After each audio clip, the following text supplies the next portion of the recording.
అడిగిన తక్షణమే ₹1,00,000 విరాళంగా ఇచ్చినటువంటి దాత Shri Polathala Malleswara lorry transport and cement steel traders అధినేత అయినటువంటి నాగుల గారి మల్లారెడ్డి వారి కుమారులు మల్లాయపల్లి గ్రామ వాస్తవ్యులు మొదటి బహుమతిగా ₹1,00,000 ప్రకటించడం జరిగింది. రెండో బహుమతి ₹80,000 మల్లాయపల్లి గ్రామ ప్రజలు, మూడో బహుమతి ₹60,000 ఎర్లపాడి గ్రామ ప్రజలు,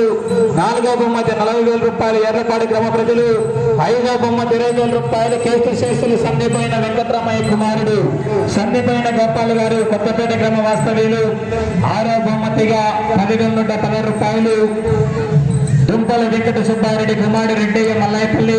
₹5,000 నారపరెడ్డి లక్ష్మమ్మ పూజారి కుమారుడు బాలరాజారెడ్డి ఇద్దరు కలిసి ఉమ్మడిగా ఆరో బహుమతిగా ₹10,116 ప్రకటించడం జరిగింది. ఈ యొక్క కార్యక్రమానికి ఈ రోజు రాత్రి 9 గంటల నుండి మణికంఠ ఈవెంట్స్ బద్వేల్ నెల్లూరు వారి ఆర్కెస్ట్రా కార్యక్రమం ఏర్పాటు చేయడం జరిగింది. అదేవిధంగా ఈ యొక్క భీమేశ్వర స్వామి తిరునాళ మహోత్సవానికి,